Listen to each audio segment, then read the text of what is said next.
The bell in the parish church starts ringing a little after 4 in the afternoon, and everyone in the market square already knows what it means. It is a Monday. Monday is market day in this town, and the square is full. Farmers have walked livestock down from the hills to sell. There are refugees in the side streets who came north when the front moved, and on this particular afternoon there are more people inside the town limits than actually live there, something between 10 and 12,000 of them in a place that holds about 7,000. The first aircraft over the rooftops is a single machine, and it does very little. People go down into the cellars and into the public shelters, and they wait. Then nothing happens. Half an hour passes, maybe a little more. Some of them come back up into the street, because that is what people do. Hold on to that gap, because it is the part of this afternoon that decides everything else. It is the difference between a raid and a method. The bombers come in waves after that, and they keep coming for 3.5 hours. 250-kilogram high explosive first, to break the roofs and the walls open. Then 1-kilogram incendiaries by the 100, dropped into the openings the high explosive has just made. Between the waves, fighters come down low along the roads out of town and machine gun the people using them. A public shelter under the church of Andramari takes 2 direct hits from 250-kilogram bombs. Somewhere between 450 and 500 people are inside it. 4 are recorded as having come out.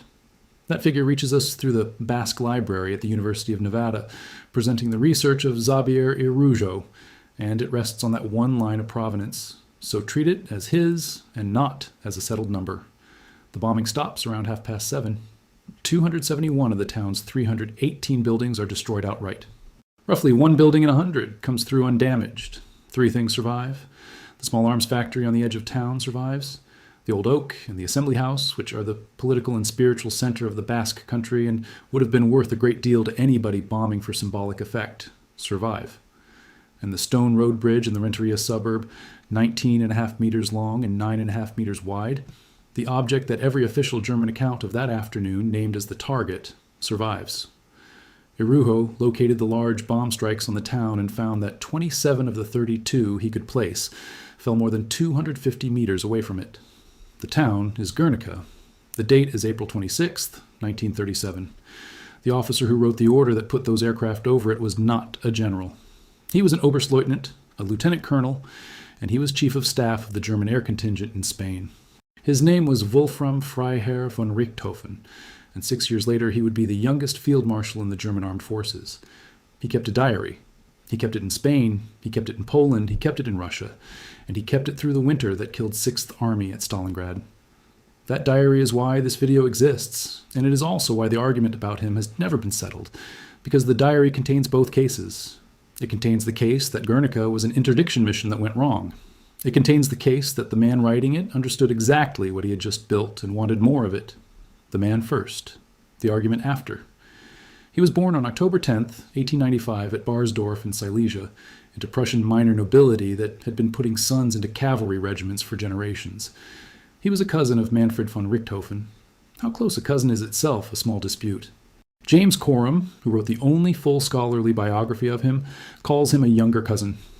Other genealogies make it a 4th cousin, which is close to no relationship at all. The name mattered regardless, and it mattered most in 1918. He was commissioned in 1913 into the 4th Silesian Hussars, and was in the field in the first weeks of the war, where he collected an Iron Cross 2nd class. In 1917, he transferred out of the cavalry into the Imperial Air Service, and in early April 1918 he reported to his cousin's fighter wing, which is to say, he arrived at the most famous flying unit in the world days before its commander was killed. He finished the war with 8 aerial victories, all of them flown in the Fokker D-7. That is a competent record and not a striking one, and what he did next matters far more because it almost never appears in the popular accounts. He did not become a stunt flyer or an airline man or a memoirist. He went and studied engineering. Coram states that he took a doctorate in engineering in 1929. Sources disagree on where, so I will not name the institution. When the German Air Force was rebuilt in the open after 1933, Richtofen went into the technical office as a specialist in aircraft development. For 3 years, his job was to decide what German aircraft would physically be able to do. A lot of you in the comments have been asking for this one. If you're finding this valuable, subscribing genuinely helps. It tells the algorithm this kind of research is worth showing to more people. In November 1936, he left that desk and went to Spain. The German contingent there had been assembled that autumn and given a cover name, the Condor Legion. By the end of 1936, it held roughly 7,000 German personnel. Between July and October of that year, 108 German aircraft had gone south, and at its later peak, the Legion flew something around 96 machines, which was about a fifth of the nationalist air strength. It was not large. What made it valuable to Berlin was that it was a live laboratory with a real enemy in it, and that everything learned in it could be written up and sent home. Richthofen arrived as a development man with a brief to evaluate equipment in the field. In January 1937, he replaced Alexander Holle as Chief of Staff to the Legion's commander, Hugo Sperl. On paper, that is a subordinate appointment. In practice, it was not, and we know it was not because Richtofen wrote down what it actually was. Paul Preston, in the feature he wrote for BBC History magazine on the 60th and later anniversaries of the raid, quotes a diary entry of March 24, 1937, in which Richtofen records that the Germans are practically in charge of the entire business without any of the responsibility. 4 days later, he records something drier and much more important. He records that he has established effective ground-to-air command. That second line is the one I would put on the wall. Everybody who writes about Richtofen writes about Guernica. The sentence that changed the 20th century is the boring one about ground-to-air command, because what he was describing was a radio link between an officer standing with the leading infantry and the aircraft overhead, with a common map, a common grid, and a turnaround measured in minutes rather than the hours every other air force in the world was still working to.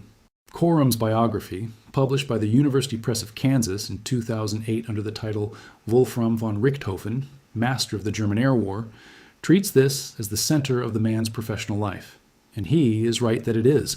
Nobody else had it. The Americans and the British built their own versions later in the war, at considerable cost, partly by studying his. He also spent that spring finding out what happened to towns. On March 31st, 1937, German and Italian aircraft attacked Durango, about 20 kilometers from Gernika. Durango had no anti-aircraft guns, and there were almost no Republican fighters left in the Basque provinces to interfere. 2 churches were struck while Mass was being said. 14 nuns and the officiating priest were among the dead. The death toll is given as 248 by Hugh Thomas, 250 by Anthony Beaver, and 258 by Preston, and if you count Durango together with Ilorio, which was hit the same day, Basque research puts the combined figure at 361.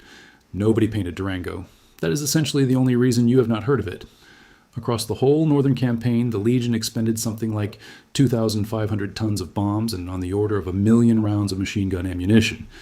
It claimed 320 Republican aircraft shot down and 52 more brought down by its anti-aircraft guns, against 72 of its own aircraft lost to enemy action and 160 lost to accidents. That last pair of numbers tells you what flying was like in 1937. More than twice as many German aircraft were wrecked by their own crews and their own engines as were shot down by Spaniards. Which brings us back to the market square. Here's what the diary says about it, and here's the part where I have to be careful with you, because the English renderings differ from author to author, and every one of them is a translation choice. Brett Holman, in his published analysis of the Guernica historiography, reproduces 3 dated lines as Corum renders them. On April 26th, the day itself, Richthofen writes that Kampfgruppe 88 was targeted at Guernica in order to halt and disrupt the Red Withdrawal. On April 27th, he writes 2 words, Guernica burning. On April 28th, he writes that Guernica must be totally destroyed. 4 days after the raid, there's a longer passage, and the Basque Library's presentation of Irujo's work gives it as follows. Guernica literally leveled to the ground. Attack carried out with 250-kilogram and incendiary bombs. The result is described as simply terrific and as a complete technical success. Nicholas Rankin, in his book on the war correspondent George Steer, quotes the same assessment in the flat professional register of a man logging an equipment trial, noting the complete success of the 250-kilogram bombs and of the incendiary type. Read those together and you have a problem, because the first entry gives you a military purpose, the withdrawal, and the last entry gives you an engineering result, the bombs performed, and neither of them is an expression of anything at all about a town full of people. That absence is the whole historiographical fight in one paragraph. So let me put the strongest available case against the terror reading. And let me put it properly, because it is a serious case made by a serious historian, and this channel does not build straw men. James Corum argues that Guernica was an interdiction mission. His reasoning runs like this. Guernica sat on the through route from Marquina to Bilbao, 30 kilometers from Bilbao and about 30 kilometers from the line, and the Basque forces retreating westward had to pass through it. Cutting a road junction and a bridge is a textbook air task. In 1937, hitting a bridge 19 meters wide with the equipment available was physically impossible. There were no bomb sites worth the name. Most of the bombers were converted Junkers, 52 transports flying straight and level, and the only technique that put bombs anywhere near a small structure was to saturate the area around it. So the town burned because the town was around the bridge. Quorum adds 2 further points, and both of them have force. First, there is no evidence Richtofen knew or cared what Guernica meant to the Basques. If the raid had been designed as a symbolic act, the oak and the assembly house were standing in plain sight, and they were not touched. Second, on the casualties, Quorum works from the ratio of bomb tonnage to fatalities in later and much better documented raids and arrives at 300 to 400 dead, against the Basque government's contemporaneous figure of 1,654 dead and 889 wounded. Richard Overy makes the structural version of the same argument. The German Air Force was not built as an independent strategic bombing arm. It had no 4-engine heavy bomber program worth the name. Its doctrine was written around supporting the Army, and reading 1937 backwards through 1943 imports a whole theory of air power that the Luftwaffe never actually adopted. That is the counter case at full strength. Now put the record next to it. Start with the ordnance. Holman's objection to the interdiction reading is a technical one, and it is hard to answer. Fragmentation bombs were in the load. Fragmentation bombs are not designed to cut roads or drop bridges. They are anti-personnel weapons and nothing else, and their presence in a mission whose stated object is a stone bridge requires an explanation that nobody has yet produced. Then, the arithmetic. Irujo counts 59 aircraft over the town that afternoon, 24 German bombers, 19 German fighters, 3 Italian bombers, and 13 Italian fighters, flown by about 127 men, whose average age was around 23. That was roughly a fifth of all rebel aviation in the Iberian Peninsula, committed against a built-up area of about 1/3 of a square kilometer. On the weight dropped, the sources genuinely disagree, and I will give you all of them. The lower figure in circulation is about 22 tons. Quorum puts it at roughly 40 tons. Irujo gives a range of 31 to 41 tons, and notes that Richtofen's own report of May 28, 1937, put the figure at 31 tons, which Irujo believes is understated. Take even the lowest of those numbers, and Irujo's question is the right one. What air staff commits that weight of explosive and incendiary, and that many hours of machine gunning, to destroy a bridge of that size and then fails to hit it? Antony Beevor, in the Battle for Spain, accepts that the retreat route was part of the intention and then says the rest of it plainly. Everything else, he writes, points to a major experiment in the effects of aerial terrorism. And this is where the German scholarship matters, because the German language debate on Guernica has been a documentary debate for half a century, and that is down to one book. Klaus Meyer's study, published in Freiburg in 1975 under the title Guernica, the 26th of April 1937, the German intervention in Spain and the Guernica case, brought the German side of the paperwork, Richthofen's diary among it, into the argument. Everything written in English about this raid since then, including Quorum's chapter, is written against Meyer's groundwork. Now the other document trail, the one that is not about bombs at all, within roughly a day of the raid, the nationalist side announced that there had been no raid. The Basques had burned and dynamited their own town while retreating. That claim was pushed by Franco's foreign press apparatus and repeated by senior nationalist officers. And it was not a spur-of-the-moment lie. It became the official position of a state, and the state that held it stayed in power until 1975. It collapsed on physical grounds almost at once, and it collapsed in 3 places. Retreating Basque units had not reached the town when it burned. Bomb craters and unexploded German ordnance were in the streets, and foreign correspondents, including George Steer of the Times, walked through them and wrote up what they found within days. And a demolition party burning its own town does not leave the small arms factory standing while destroying 271 buildings, nor does it leave the one bridge on the retreat route intact. Herbert Southworth spent a career on that lie. His book, Gernika, a study of journalism, diplomacy, propaganda, and history, came out from the University of California Press in 1977. And it is not really a book about a bombing. It is a book about how a false account of a bombing was manufactured, distributed through friendly newspapers, and sustained for 4 decades by a government with the power to prevent anyone investigating it in the country where it happened. If you only read one thing after this video, read that. Germany's position was silence. Not denial exactly, just an inability to recall the event. That held until 1997, when on the 60th anniversary, the German federal president Roman Herzog sent a message to the people of Guernica acknowledging German guilt and asking for reconciliation. 60 years is the interval between the raid and the acknowledgement. Here's my own reading of the two cases, and it is a reading about documents rather than about the man. I do not think Corum's interdiction argument is wrong about April 26th. I think it is probably right about April 26th. What it cannot survive is September 1939, because the test of whether a method was an accident is whether the method reappears when the accident is not available. In July 1939, at Oppeln in Silesia, a new headquarters was stood up under the name Fliegerführer zur besonderen Verwendung, Air Command for Special Purposes. On September 1st, Richtofen took it into Poland, by then a general major, with orders to support 10th Army under Walter von Reichenau. His order of battle included Stuka wings, a training wing flying ground attack, reconnaissance squadrons, and Slovak squadrons attached. Roughly 15% of the German Air Force's front-line strength that month was ground attack aircraft, and a very large share of it was under him. The first bombs of the Second World War in Europe fell on a town called Wieluń. The time is disputed, and I will give you both. Most Polish accounts, averaged from eyewitnesses, put the first explosions at 4:40 in the morning. German flight documents and the Polish Institute of National Remembrance, in its 2004 investigation, put it at 5:40. 4 waves came over during the day. The first was 29 Junkers, 87s of the first group of Sturzkampfgeschwader, 76 under Captain Walter Siegel out of Niederelguth. Sturzkampfgeschwader, 77 followed. Later came 29 more Stukas of Sturzkampfgeschwader, 2 under Major Oskar Dienort, and then 60 more from Sturzkampfgeschwader, 77.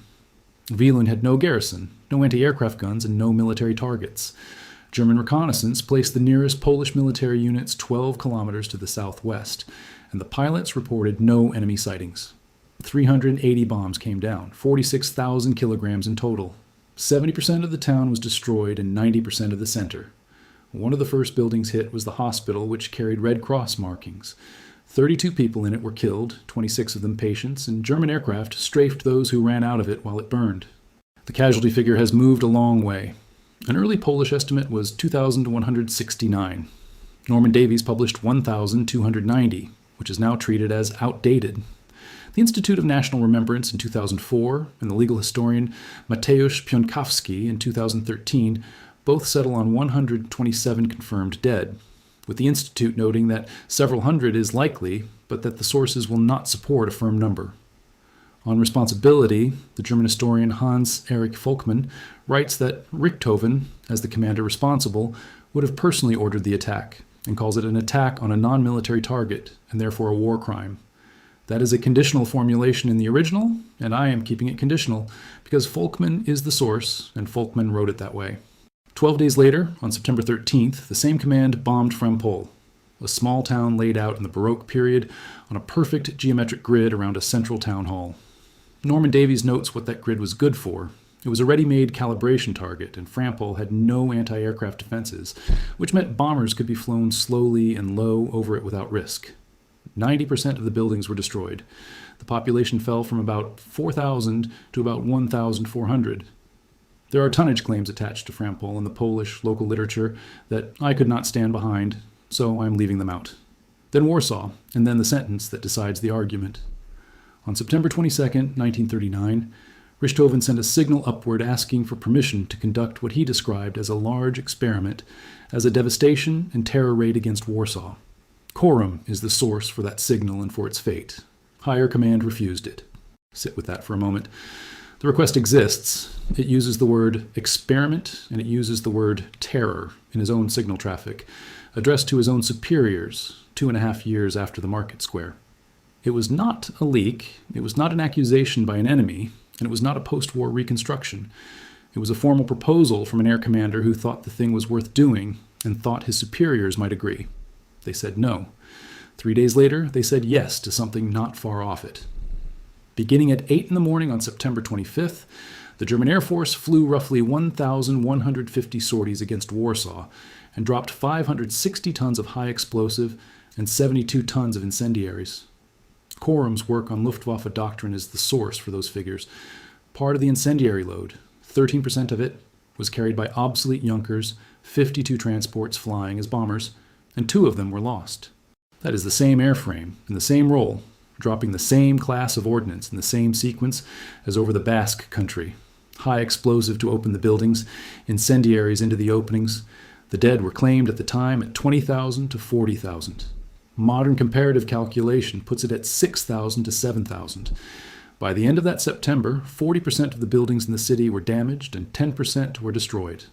There is one more Polish number worth having, and it is the one that explains why he was promoted rather than investigated.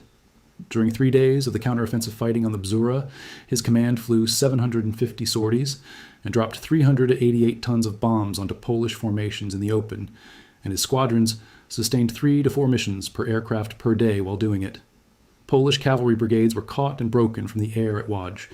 The German army got the campaign it wanted in 5 weeks, and the reason it moved that fast is sitting in those sortie rates. In October 1939, his headquarters was upgraded, first to 8th Flying Division, and then to 8th Air Corps. The exact dates of the 2 renamings are given differently in different order of battle compilations, some placing the Corps designation in early October, and some in November, so I will say October 1939 and leave the day alone. He commanded that corps until the summer of 1942, and it is the formation his name is attached to for the rest of his career. Now the campaign in the West, and the correction I most want to make in this video. The 8th Air Corps opened the Western campaign under Kesselring's Air Fleet 2 and passed to Sperla's Air Fleet 3 on May 13, 1940.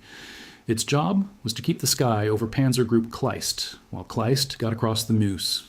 On May 14th at Sedan, Richthofen's medium bombers flew 360 sorties, and his Stukas were held to 90 by fuel and servicing constraints. And the reason those numbers matter is what they bought. Response time from a request on the ground to bombs on the target was running at around 40 minutes. French artillery positions and French counterattacks were being broken up before they could be delivered. The German armored breakthrough on the Meuse was, in a very literal operational sense, an air operation with tanks attached. He was awarded the Knight's Cross that month for his part in the drive to the coast and the taking of Calais. The date is given as May 17th in one compilation and May 23rd in another, and I have not been able to reconcile them. In July 1940, he was promoted straight to General der Flieger, skipping General Lieutenant entirely. Sources give the 19th of July and the 17th of July for the promulgation. Here's the correction. On the same day Richthofen's aircraft were over the Meuse at Sedan, other German aircraft flattened the center of Rotterdam, and that raid is routinely attached to his name. It was not his. It was flown by Kampfgeschwader 54 under Kesselring's Air Fleet 2, and Göring is on the record as having ordered a carpet attack to force a Dutch capitulation against the wishes of the ground commanders. General Rudolf Schmidt, conducting the surrender negotiations, had asked for precision strikes on strong points only, then signaled Air Fleet 2 that the strike was postponed while talks went on. The arrangement was that the army would fire red flares once negotiations had begun. The flares went up. The southern group of 36 bombers saw them, and most of it turned back. The northern group of 54 did not, and went in with 1,150 bombs of 50 kilograms and 158 of 250 kilograms. Schmidt watched it and said, "My God, this is a catastrophe." The Dutch dead were reported internationally at 30,000. The actual figure was around 900, and an official Dutch list compiled in 2022 counts at least 1,150 deaths across the battle for the city, with 711 of them on the 14th. At Nuremberg, Kesselring defended the attack while conceding that conditions were such that it could have been called off. I am spending time on a raid Richthofen did not fly because of what it shows about how his reputation was assembled. The raid he did not command is in every popular account of him. The signal he did send, asking in writing for a devastation and terror experiment, is in almost none of them. That is not a small distinction.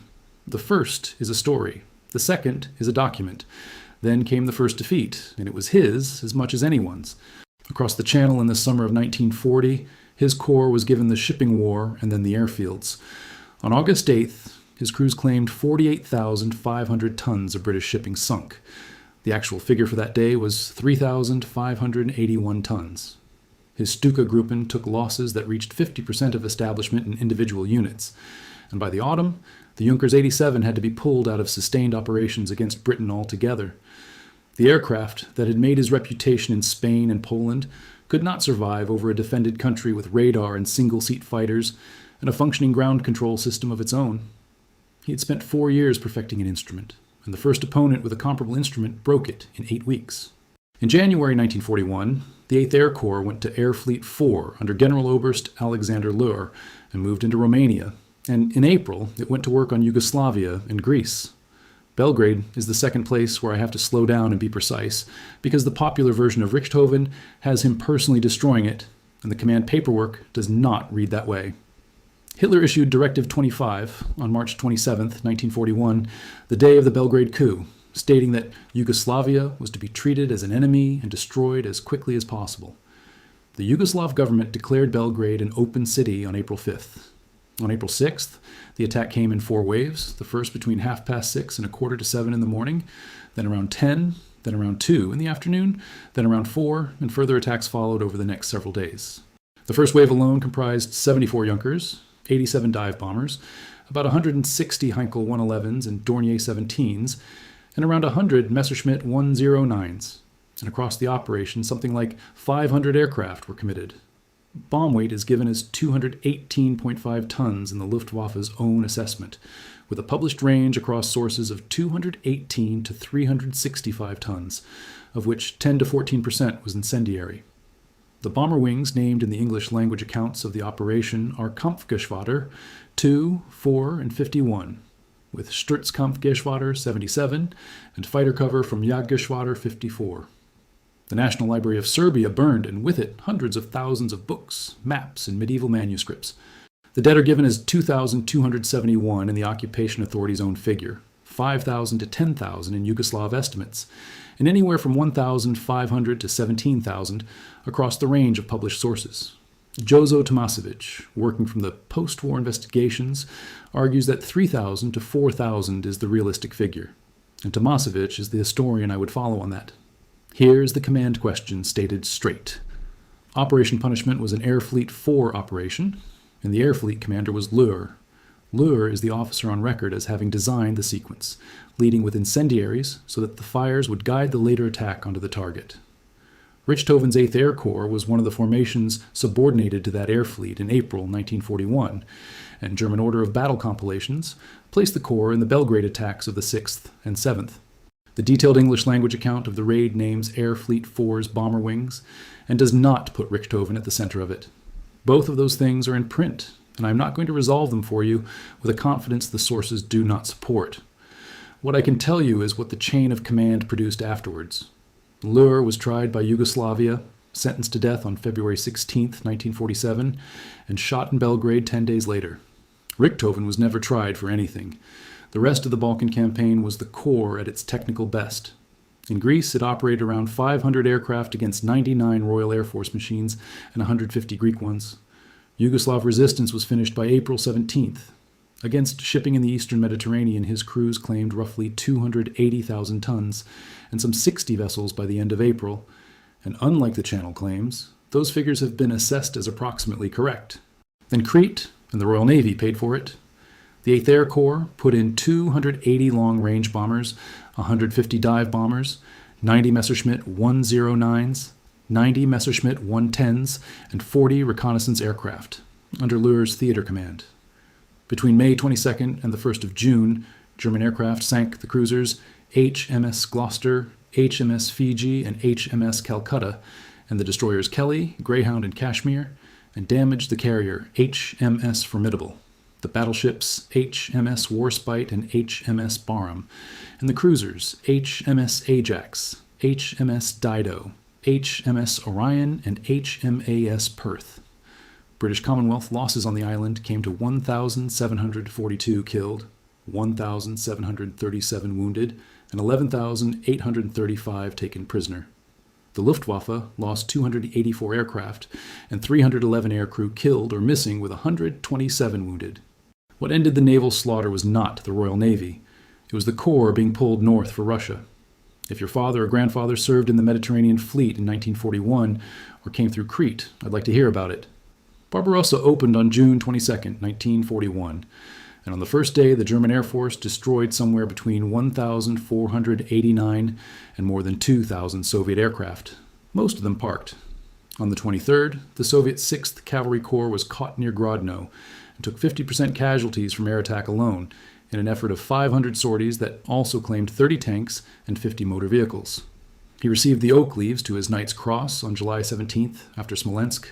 Sent north to Army Group North Sector, his corps flew 1,126 sorties on August 10th in support of the advance on Narva, destroyed the main Soviet supply bridge over the Volkhov on the 15th, and between the 10th and the 20th of August, dropped 3,351 tons of bombs in 5,042 separate attacks. General Feldmarschall Wilhelm Ritter von Lieb described the ferocity of that bombing as merciless, which is a word from a German army group commander and not from a prosecutor. By November 1941, his corps was outside Moscow with about 20% of its aircraft serviceable. That is Korum's figure, and it is the single most useful number in the whole Eastern campaign, because it is the one that explains everything that followed. The instrument worked. There was never enough of it. He was promoted to General Oberst on February 1st, 1942, and in the spring he went to the Crimea, and in the Crimea he did the two things that got him a field marshal's baton. In May 1942, at Kerch, his corps flew something on the order of 1,000 to 2,000 sorties a day in the opening phase, dropping to between 300 and 800 after units were pulled off to Kharkov on the 12th. Joel Hayward wrote the study of that operation, published in the Journal of Slavic Military Studies in 1997 under the title Von Richthofen's Giant Fire Magic. And the title comes from the diary. Watching his own bombardment go in before the ground attack, Richtofen wrote, "Giant fire magic. The infantry should see what we have to offer." The operation took around 170,000 prisoners in about 2 weeks and accounted for 1,133 guns, 258 tanks, and some 323 Soviet aircraft. Then Sevastopol, which is the high point of his professional life and the number I would use if I had to pick one, Operation Sturfang ran from June 2nd to July 4th, 1942, in support of Manstein's 11th Army. Richtofen had about 600 aircraft and 9 wings. On the first day of the air preparation, his corps flew 723 missions and dropped 525 tons. Between the 3rd and the 6th of June, it flew 2,355 operations for 1,800 tons. Across the whole operation to the 3rd of July, the total was 23,751 sorties and 20,528 tons of bombs. Hold that last figure against the 31 tons in his own Guernica report. 5 years separate them. That is the arc of the career in 2 numbers. Sevastopol fell with roughly 95,000 Soviet troops taken prisoner in the final assault. Soviet losses across the whole siege came to 200,481. German losses came to about 70,000, of whom about 25,000 were killed. The siege train included an 800mm railway gun and 600mm self-propelled mortars. And it is worth noting that those famous guns fired a fraction of the weight his aircraft dropped. In July 1942, he moved up. Löhr went to the Balkans, and Richtofen took Air Fleet 4, the Southern Air Fleet, which put him in charge of every German aircraft in the decisive theater of the decisive year. One compilation gives the handover as the 4th of July and another as the 20th, so July 1942 is as tight as I will go. Martin Fiebig took the 8th Air Corps from him on the 1st of that month. Robert Citino, in Death of the Wehrmacht, reads the 1942 campaign in southern Russia as the point at which the German operational method ran out of space to work in. The method needed a decisive point. Southern Russia did not have one. Richthofen's air fleet was the sharpest instrument in that campaign, and it was being asked to substitute for a strategy. On August 23, 1942, his air fleet flew something like 1,600 sorties against Stalingrad and dropped around 1,000 tons of bombs on it in a day. The civilian death toll is one of the genuinely unresolved numbers of the war, and I will give you the whole spread. Beaver gives 40,000. Some accounts go as high as 70,000.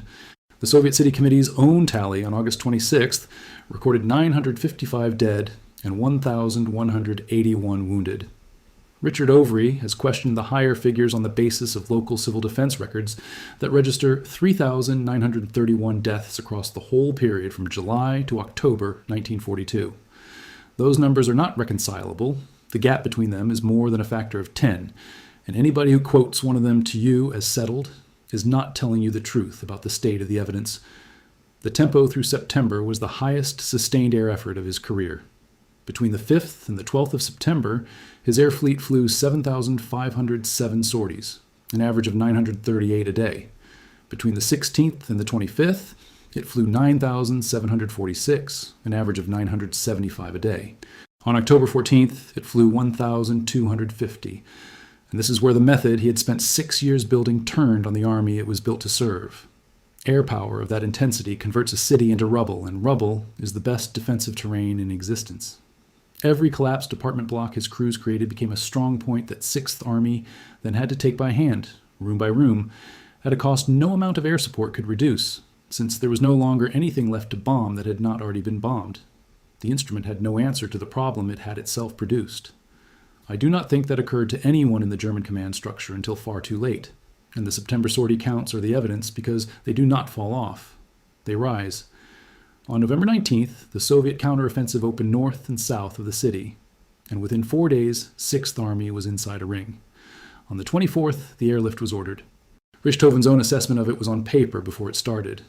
Beaver, in Stalingrad, records that he told the command what the operation actually required, which was 6 full-sized airfields inside the pocket rather than the one it had, plus properly trained ground staff to turn the aircraft round. He did not get them. He was never going to get them. The arithmetic was never in doubt to anybody who did it. 6th Army's own stated minimum was 300 tons a day. Its actual requirement was assessed at 500, and the figure usually cited as the true necessary level. Once fuel and ammunition are counted properly, is 750. Against that, the delivery. One accounting gives an average of 105 tons a day. Another gives a total of 8,350 tons across 72 days, which works out at about 116 tons a day. The best single day of the entire operation was December 19th, when 154 aircraft got in and unloaded 289 tons. That best day did not reach the low estimate of the daily requirement. The reason is not mysterious, and it is not moral. It is a serviceability table. There were around 295 transport aircraft available to the effort. Operational rates ran at about 40%, and in some units at 30%. And the fleet was being flown in winter weather off frozen fields into a shrinking perimeter under fighter and anti-aircraft fire. What the same transport arm could do under normal conditions is worth putting beside it. Between August and October 1942, before the encirclement, German air transport in that sector had moved 20,173 tons of aviation fuel and 9,492 tons of ammunition, carried 27,044 troops, and flown out 51,619 wounded. The aircraft were not the problem. The situation the aircraft had been put into was. The one thing the airlift did well was the return leg. Between November 23rd and January 20th, it took out an average of about 417 wounded men a day, and on 3 days, it exceeded 1,000. On December 24th, the Soviets took the airfield at Tatsinskaya, and the transports were pushed back onto more distant strips, which lengthened every sortie and cut the number of them. The diary in those weeks is the most quoted thing Richtofen ever wrote, and I want to give it to you exactly as Beaver gives it, because the tone is the point. On December 12th, 5 words. My trust in our leadership has rapidly sunk below 0. On December 19th, after Goering had told Hitler that the supply position was not so bad, he wrote that apart from the fact that it would do Goering's figure a power of good to spend some time in the pocket, he could only assume that his own reports were either not being read or were being given no credence. That is, a serving air fleet commander recording, in writing at the time, that the head of his own service was misrepresenting operational reality to the head of state, and that his own written reports were being disregarded. Set that against the post-war Luftwaffe literature, in which almost nobody knew and almost nobody could have said anything. He knew, and he said it, a private diary where it cost him nothing. The transport arm was gutted doing it. One accounting gives nearly 500 aircraft lost, including 266 Junkers 52s. Another gives 488 aircraft and more than 1,000 aircrew. Either way, the German Air Force lost the equivalent of its entire transport capability, and it never rebuilt it, which is why every later German operation that needed airlift did not get one. 6th Army went into the pocket with somewhere between 250,000 and 300,000 men. Around 91,000 went into Soviet captivity at the final surrender on February 2nd, 1943, 22 of them generals. Roughly 6,000 came home. 14 days after that surrender, Wolfram von Richthofen was promoted to General Feldmarschall. Coram gives the date as February 16th, 1943, and some records give the 17th. He was 47 years old, and he was the youngest field marshal in the German armed forces. In June 1943, he left the Southern Air Fleet and went to Italy to take Air Fleet 2 from Kesselring, who was moving up to theater command. The order of battle compilations are an open conflict here. One gives him Air Fleet 2 from June 12th, and another gives the transfer as June 26th, and a third runs his tenure at Air Fleet 4 all the way to September 4th, 1943, which cannot be squared with either. Coram places the move in the middle of June. Take June 1943 and treat the day as unsettled. Italy is where the two-act structure of this career becomes visible. He had the same brain, the same method, the same staff culture, and none of the conditions. He was outnumbered in the air by something like 5-1. Every technique he had invented depended on putting aircraft over a specific piece of ground at a chosen moment, and from the autumn of 1943 onward, the side deciding what flew over any given piece of Italian ground was the other one. What he had instead was a new weapon, and for a few weeks in September 1943 it worked. Radio-guided glide bombs launched from his aircraft hit the battleship HMS Warspite and the cruisers USS Savannah and HMS Uganda off Salerno.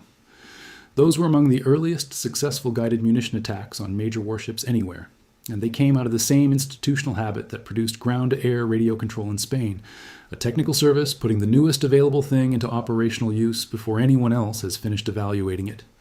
His last real operational success was a harbor. On December 2nd, 1943, 105 Junkers 88s of his air fleet went into Bari on the Adriatic coast at night, and the target was Richthofen's own suggestion. The Allied port was lit and crowded.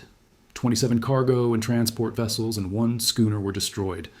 28 merchant ships carrying more than 34,000 short tons of cargo were sunk or destroyed, and 12 more were damaged. Around 1,000 service and merchant seamen were killed, and around 1,000 civilians in the town. One of the ships in that harbor was the American Liberty ship SS John Harvey, and she was carrying 2,000 mustard gas bombs holding 60 to 70 pounds of agent each, loaded as a retaliatory stock, in case the Germans used gas first. Nobody in Bari had been told. When she went up, the agent went into the harbor water and mixed with fuel oil, which is close to an ideal solvent for it, and men were pulled out of that water and left in it on the assumption they were simply soaked. 628 patients and medical staff showed mustard symptoms inside a day, including blindness and chemical burns. 83 of the 628 who were hospitalized were dead by the end of the month. Those deaths were caused by an Allied cargo released by a German raid, and the raid was ordered on Richthofen's recommendation. All three of those statements are true at the same time, and the record holds them together without difficulty. After Bari, there is nothing left to describe but subtraction. Through 1944, his air fleet was progressively stripped for the defense of the Reich and for the East. The Allied interdiction campaign took his airfields and his fuel, and the aircraft that remained were flown by crews with a fraction of the training his Spanish veterans had. On June 5, 1944, his son Wolfram was posted missing in action over northern Romania. On September 27, 1944, Air Fleet 2 was disbanded, and the command he held ceased to exist as a formation rather than being taken away from him. On October 27, 1944, he went on sick leave. He had a brain tumor. Coram states that he underwent 2 operations and that neither was successful, and Coram is the source for that, so treat it as his. In November, he was transferred to the reserve. He was 49 years old, he had commanded in 7 campaigns in 8 years, and he never held another appointment. He was taken into American custody at the end of the war, and he died on July 12, 1945, in an American prisoner of war hospital at Bad Ischl in Upper Austria. He is buried in the town where he died. He was never charged with anything, never interrogated for a trial, and never called as a witness at Nuremberg, because he was dead 10 weeks after the surrender and 4 months before the tribunal opened. Compare the before and the after directly, because the two ends of this career do not look like the same profession. In Spain, in 1937, he was a lieutenant colonel with a staff appointment, working with an air contingent of around 96 aircraft. And the operation this video opened with put 59 machines over one town and dropped, on his own reporting, 31 tons. 5 years later, he was a General Oberst, commanding an air fleet that flew 975 sorties a day for 10 days, running against a single city, and had dropped over 20,000 tons on a single fortress in a month. 2 years after that, he was a field marshal with an air fleet in Italy outnumbered 5-1, whose principal remaining capability was one night raid on a harbor, and whose transport arm had been consumed delivering an average of 100-odd tons a day into a pocket that needed 750. The Condor Legion had lost 72 aircraft to enemy action in 3 years of war in Spain. The Stalingrad airlift alone cost the German Air Force somewhere between 488 and 500 aircraft in 72 days. That is the shape of the thing. The method scaled beautifully. The industrial base and the strategic judgment behind it did not scale at all. Now the record, and why you have not heard of him. Every senior German commander whose name you know spent the years between 1945 and 1960 producing an account of himself. There was a market for it, there were publishers competing for it, there were trials that made it necessary, and there was an American army paying for it.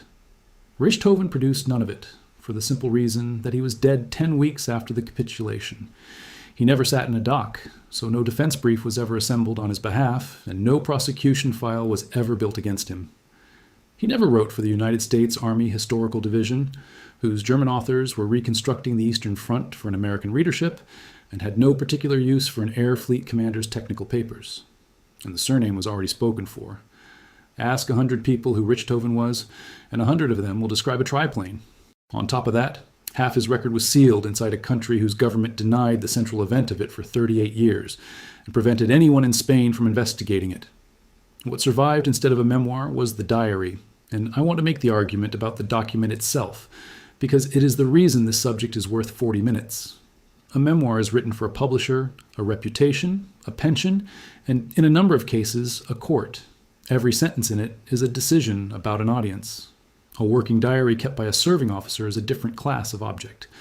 Richthofen's was, on the evidence of what is in it, largely a professional log.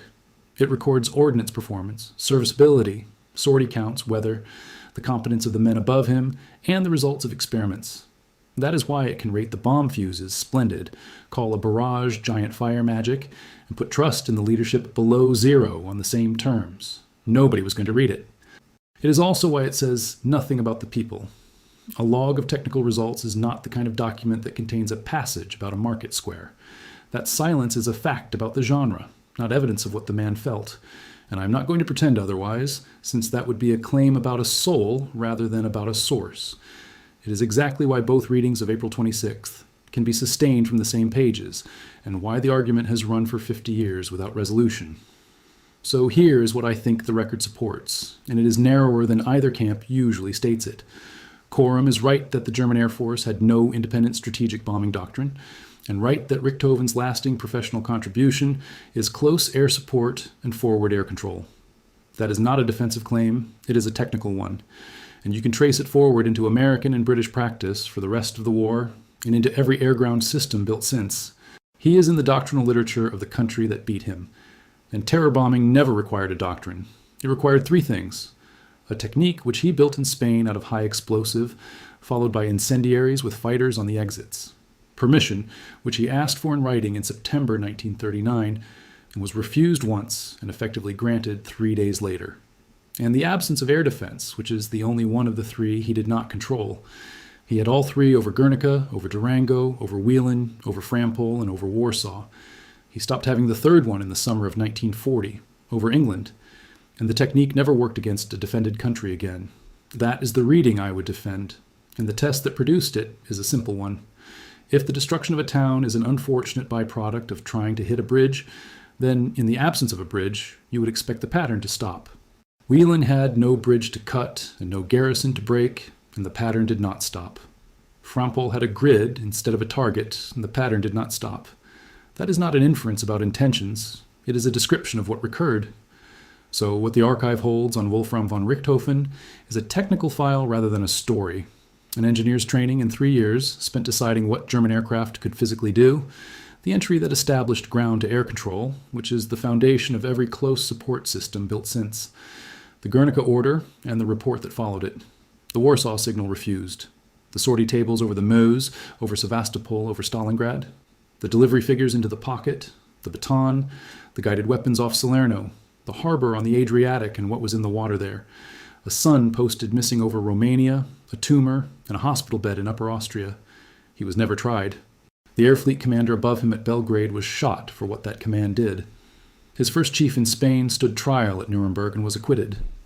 Richtofen was in the ground before either proceeding opened, and the case that would have been made against him or for him was never made, which is why the only thing left to work from is the paper, and why the paper has been fought over ever since. That's what the record shows. The sources are in the description. I'll see you in the next one.